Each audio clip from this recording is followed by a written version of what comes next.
Radio Publique Africaine.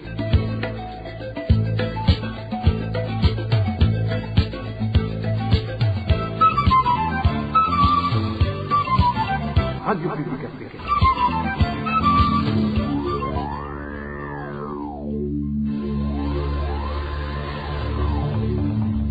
C'est le moment de suivre le journal parlé en français.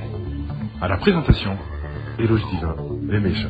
Merci d'écouter la radio publique africaine. C'est votre rendez-vous du journal en français et celui de ce 2 janvier 2024 propose sur les principales articulations suivantes.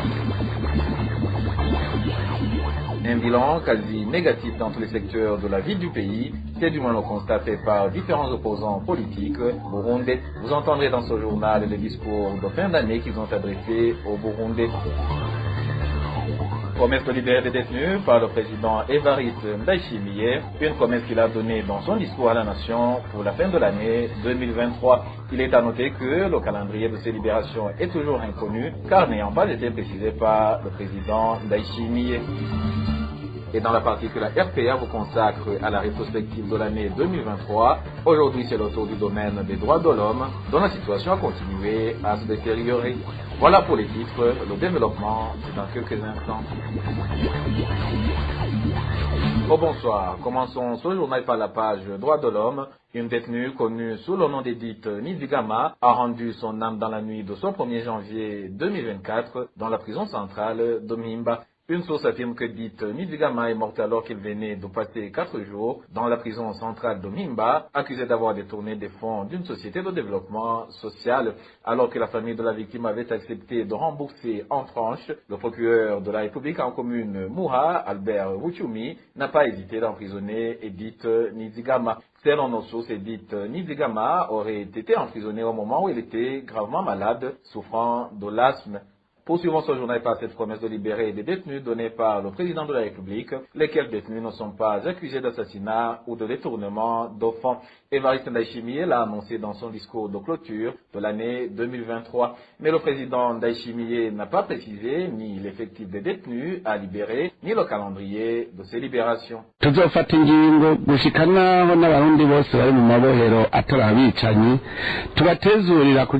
Nous allons prendre une décision qui va permettre de libérer les Burundais qui n'ont pas été impliqués dans des assassinats ou des détournements. Nous avons constaté que nourrir gratuitement ces gens en prison est une perte énorme. Même pour ceux qui vont commettre des délits qui valent la prison, nous allons chercher d'autres sanctions qui vont leur permettre de rester actifs. Nous allons vérifier tous les dossiers pour libérer les prisonniers qui ne sont pas impliqués dans ces actes de tuerie ou de vol. Je vais personnellement collaborer avec les autorités en charge de la justice pour qu'il n'y ait aucun bafouement de la loi.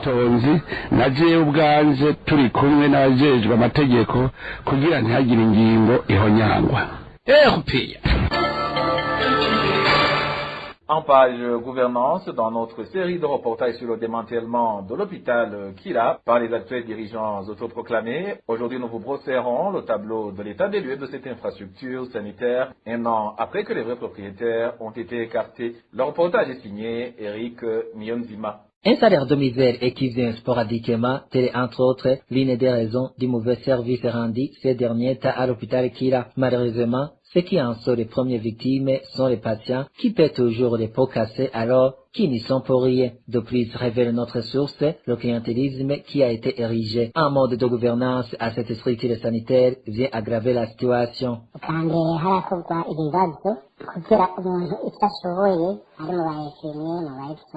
Avant, on faisait passer des tests en fonction du poste sollicité par chaque postulant, des infirmiers aux aides-soignants jusqu'aux caissiers, en passant par les techniciens. Mais maintenant, c'est devenu un espace politisé car chaque membre du parti CNDD-FDD veut y insérer son ami ou parenté. C'est pour cela que l'hôpital Kila n'est plus ce qu'il était. Si tu grondes quelqu'un pour une faute commise, il te met en garde, arguant qu'il travaille pour la documentation et que tu devrais plutôt faire gaffe.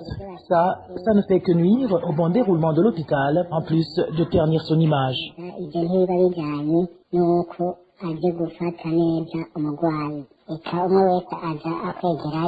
Cette politisation fait que ces infirmiers affiliés au parti au pouvoir n'en font qu'à leur tête, en plus du fait qu'ils ne sont pas mentalement outillés pour faire ce travail. De plus, les acteurs responsables de l'hôpital Kira ne cessent de mettre en danger la vie des patients, la plupart du temps par négligence.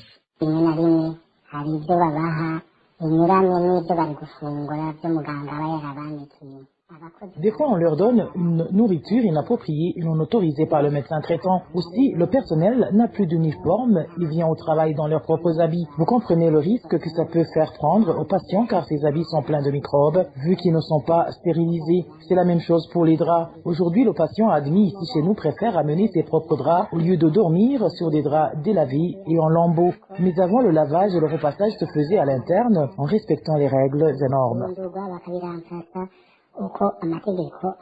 Un des membres du personnel du hôpital qui s'est confié à la RPA fait savoir que si rien n'est fait, les patients peuvent perdre la vie, faute d'assistance, vu qu'aucune chambre ne dispose d'appels infirmiers encore fonctionnels.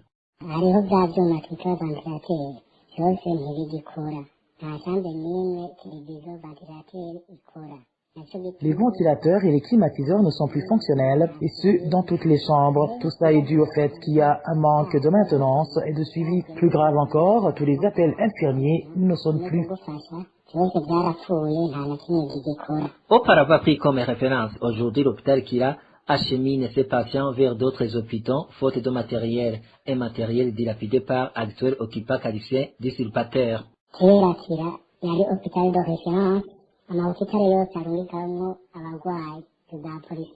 Avant, tous les hôpitaux envoyaient les malades graves chez nous, à l'hôpital Kira. Même les hôpitaux comme Polyseb ou Boumerek faisaient recours à nous. Mais aujourd'hui, c'est le contraire qui se produit, car nous ne sommes plus à mesure de nous occuper de certains malades. Selon les informations en possession de la RPA, même le transfert des malades vers ces autres structures sanitaires n'est pas chose facile faute d'ambulance. Plus grave encore, révèle toujours notre source, la machine dite différentielle qui avait une grande capacité a été remplacée par une autre à moitié puissante, ce qui risque de mettre en péril la vie des patients. C'est un endroit appelé TGBT. Là-bas, il y a une machine appelée différentielle qui aide à maintenir le courant lors des coupures de la régie des eaux et vice-versa. Cette machine de 16 ampères est tombée en panne et ils l'ont enlevée pour la remplacer par une autre de 800 ampères qui était dans les stocks. Cela veut dire que si jamais cette dernière prend feu, on aura de sérieux problèmes ici à l'hôpital. Pourtant, même si ces machines tombent en panne, ne sont jamais remplacées, les factures prouvant que les ont bel et bien été achetées sont là. Et ces pièces justificatives leur sont fournies par un commerçant de Gitega surnommé Aporo, qui se trouve être leur grand fournisseur. Qui est donc cet Aporo et qui sont ses complices? C'est un dossier sur lequel nous enquêtons toujours. Merci à toi Eric. Nyonzima, les véhicules de l'État ont été transformés en biens privés dans plusieurs ministères du pays. Révélation de la députée Donatille Vanchimissi, c'était lors de la séance plénière du 28 décembre l'an dernier, dans laquelle avait été invité le ministre ayant l'énergie et les mines dans ses attributions. Pour la députée Donatille Vanchimissi, là où le bas blesse, c'est que ces véhicules sont des fois utilisés dans le transport en commun. Je vous propose d'écouter l'intervention de la députée Donatille Vanchimissi. Dans votre ministère, comme dans tant d'autres ministères, nous voyons des gens qui ont fait des véhicules de l'État leur propriété privée. Après les travaux du gouvernement, ils partent les utiliser pour leurs propres intérêts. On dit à la période de la pénurie du carburant, on a vu qu'ils les utilisent pour déplacer des gens et qui paient de l'argent. Mais cela nous a beaucoup blessés, puisqu'il fallait moins qu'ils déplacent ces gens gratuitement parce que ce sont des véhicules qui ont été achetés par l'argent du contribuable. Les autres utilisent ces véhicules durant les week-ends dans des cérémonies familiales. Monsieur le ministre, je me retourne à vous. Qu'est-ce que vous comptez faire pour mettre fin à cette pratique? Vous savez bien que quand ces véhicules tombent en panne, c'est l'argent du contribuable qui est utilisé pour la réparation.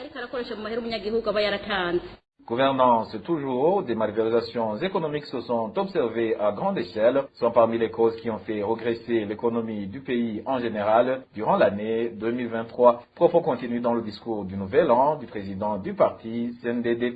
Selon Léonard Nyangoma, le peuple burundais désire connaître toutes les personnes impliquées dans ces malversations économiques, toutes les sommes d'argent volées, ainsi que celles déjà récupérées et versées dans les caisses de l'État. Écoutons Léonard Nyangoma, il est le président du parti CNDD.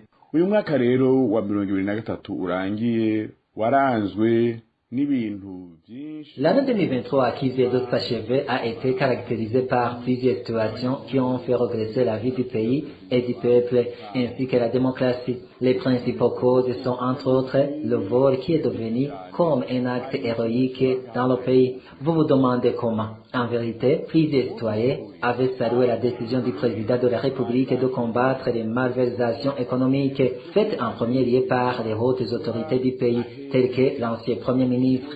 Cependant, jusqu'à présent, les Burundais, nous restons sur notre soif. Nous nous demandons pourquoi l'ancien Premier ministre n'a pas comparé dans un procès public pour que les Burundais entendent les arguments qu'il avance contre ces accusations. Tout l'argent qu'il a volé, ses complices ainsi que l'endroit où il a caché cet argent. Et il est visible qu'il y en a d'autres qui sont très habiles dans le vol comme ceux qui ont détourné les fonds destinés à la construction du barrage électrique à Bubanza. Pourquoi jusqu'à aujourd'hui les autorités ne veulent pas respecter la Constitution en déclarant les richesses de leur entrée en fonction ainsi qu'à la fin de leur fonction? Nous nous demandons aussi pourquoi les personnes que Denise Buchumi, la dame de feu président Nkurunziza, a appelées des cambrioleurs qui entendent la richesse du pays ne sont pas eux aussi arrêtés. Approchez-la et demandez-lui qui sont ces personnes car elle les connaît. L'argent qui est sorti des pierres précieuses qui ont été extraites à Dakar, où est-il passé? Ces bâtiments en étage que même l'État n'est pas à mesure de construire, qui sont éparpillés dans les différents endroits du pays, dont les propriétaires sont une poignée de personnes, pourquoi la justice ne leur a jamais interrogé, d'où ils ont eu l'argent pour les construire. Ainsi, la population aimera savoir tout argent qui a été volé, ainsi que tout argent qui a été récupéré et versé dans les caisses de l'État depuis l'année 2005 et même auparavant. Mu kigega ca leta kuva mwaka wa 2005 eka mbere n'imbere yaho. Restons sur les discours prononcés à la fin de l'année 2023 et poursuivons avec les propos de Frédéric Bamvugi-Nyuvira, le président de la CEFOR Arusha, qui déclarait que des libertés politiques ont été menacées durant 2023 car le Burundi est dirigé par un groupe de prédateurs qui ne fait accentuer les souffrances de la population.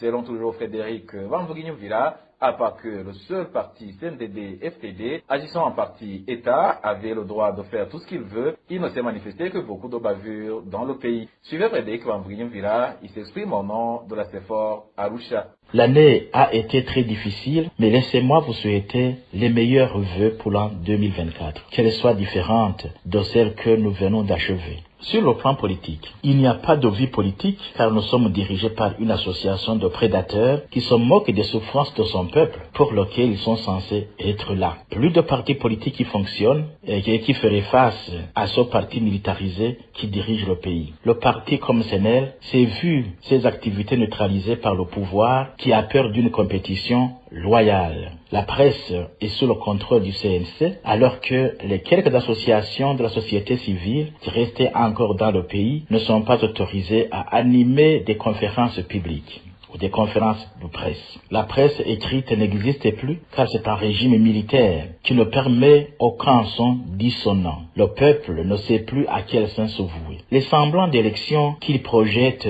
ne durent rien de bon. Nous allons revivre les mêmes scénarios, c'est-à-dire des choix du peuple qui sont détournés, un avenir de tout un peuple volé et un pays qui sombre dans l'abîme avec un président qui, haut perché, se moque de ceux qui ne savent pas encore les intentions réelles du CNDD-FDD, c'est-à-dire appauvrir le peuple, le rendre servile et mendiant dans les rues. Et Frédéric Bamvugi-Nyuvira d'interpeller les Burundais à mettre de côté leurs souffrances et de s'organiser dans l'objectif de se libérer des mauvaises conditions dans lesquelles lequel ils vivent. Encore une fois, écoutons Frédéric Bambouguignoum-Villa. Mes chers compatriotes, il ne sert à rien de continuer à pleurnicher, car les oreilles du pouvoir sont doublement bouchées. Personne ne vous écoute. Organisez-vous pour des gestes concrets pour vous libérer de vos misères, vous causées par un groupe qui a décidé de faire main basse sur le pays. Malgré les difficultés que vous endurez, ne désespérez pas. Bientôt, vous verrez le soleil briller sur vos visages et dépendre de vous-même en toute liberté. C'est à ce prix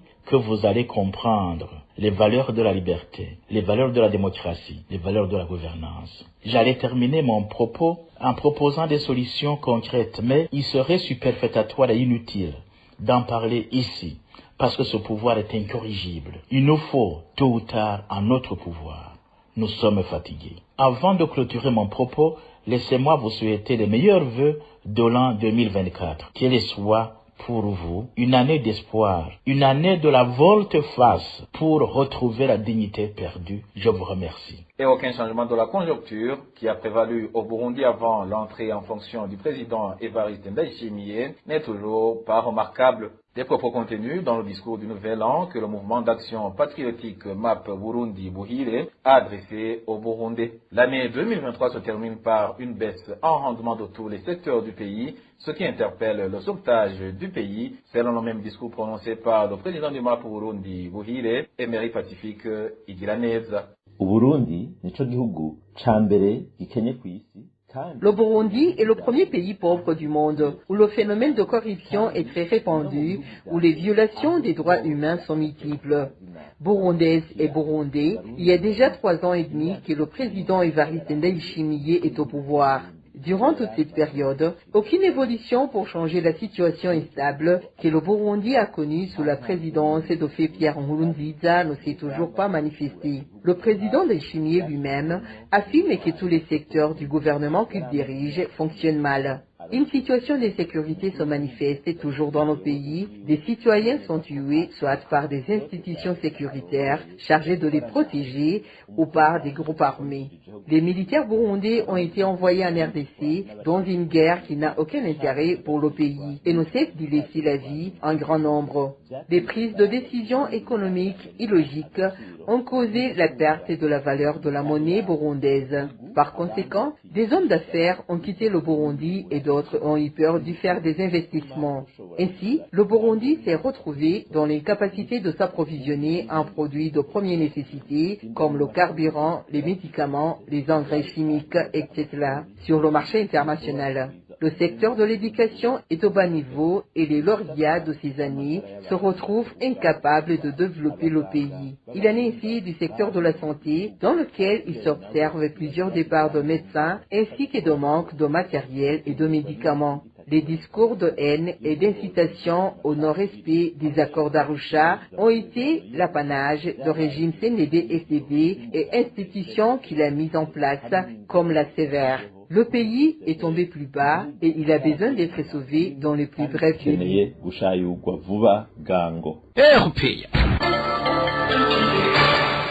Page réfugiés, à présent, des Burundais qui vivent en exil dans le camp des réfugiés de Lusenda, situé à l'est de la République démocratique du Congo, s'insurgent contre la liste des candidats retenus pour les prochaines élections de leurs représentants. Ces réfugiés révèlent que les candidats populaires ont été rayés de la liste par la commission chargée de l'organisation des élections afin de favoriser des candidats ne remplissant pas des critères. Les détails avec Dani Claire, il la trouve.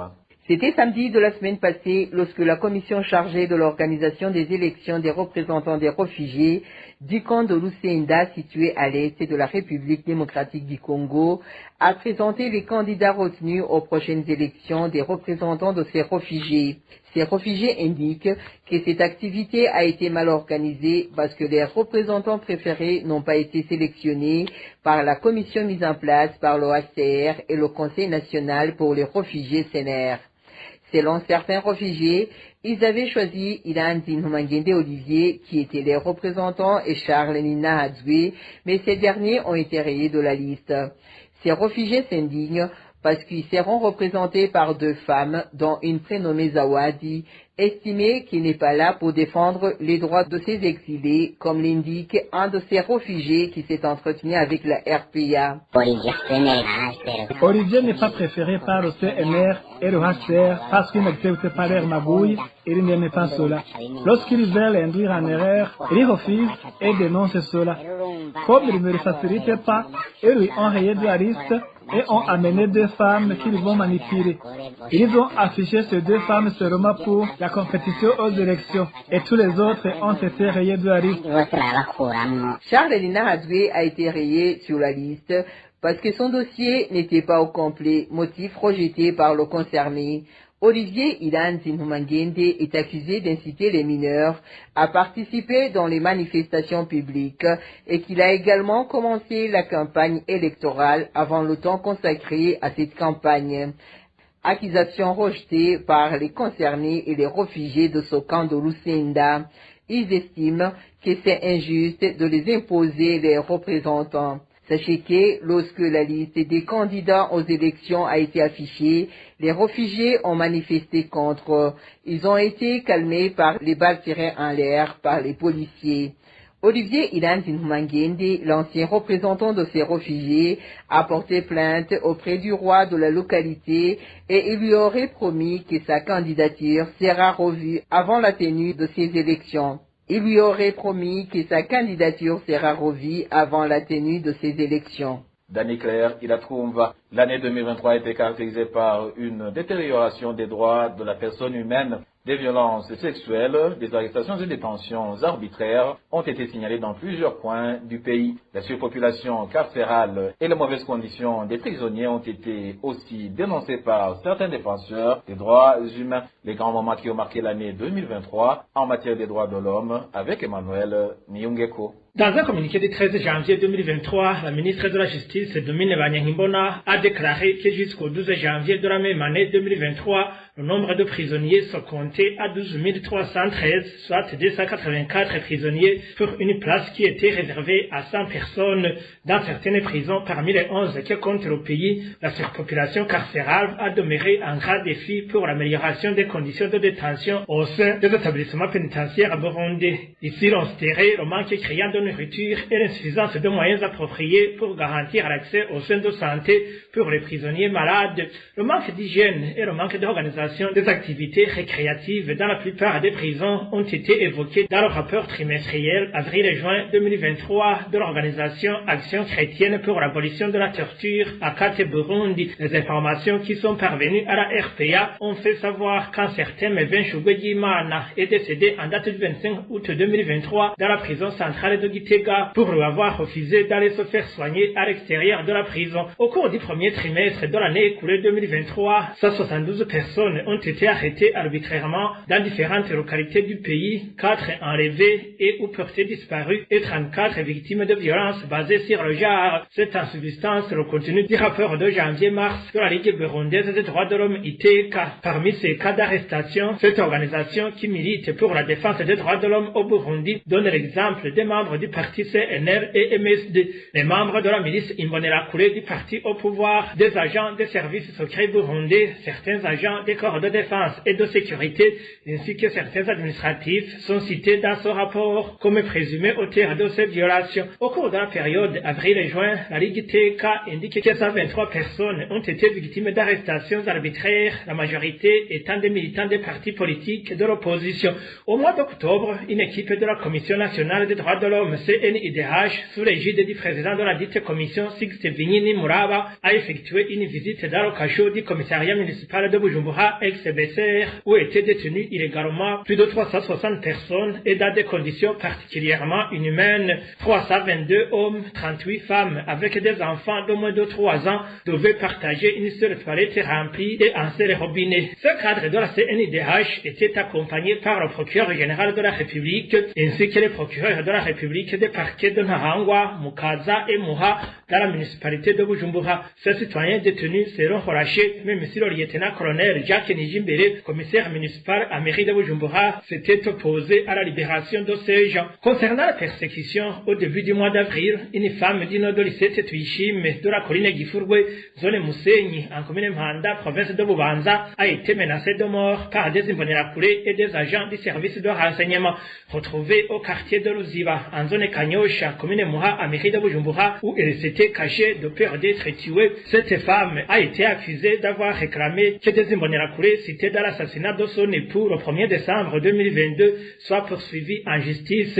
Cette veuve sera en fait contrainte de fuir au pays. En ce qui est des violations sexuelles également, les exemples ne manquent pas. Dans la localité de Nyarumanga, zone Buterere, commune Ntahangwa, à mairie de Bujumbura, une fillette de 5 ans d'Inodo Kelsi Iteriteka a été violée avant d'être tuée, étranglée par des inconnus. Le drame s'est produit en date du 20 novembre. À la même date, une fille de 12 ans de l'une des écoles fondamentales de la commune Bukinanyana, en province de Cibitoke, a été violée par son enseignant. Ce dernier a été condamné d'une peine de 30 ans de prison ferme et une amende de 5 millions de dédommagements. Au cours d'une interview accordée au journal Iwachu, le porte-parole de la Fédération nationale des associations engagées dans le domaine de l'enfance au Burundi, FENADEB en sigle, a déclaré que 281 cas de violences sexuelles ont été enregistrés au cours de la période de janvier à octobre. À Kayanza, 2 cas de viol ont été remarqués au cours du même mois de novembre. Il s'agit d'une fillette de 3 ans violée le 21 novembre par un homme âgé de 30 ans et une fille de 11 ans violée le 22 novembre. Le présumé auteur de ce viol est un policier affecté dans cette province. L'on peut évoquer également le cas qui s'est produit le 22 novembre dans le quartier Kanyenhoko en commune et province de Rumonge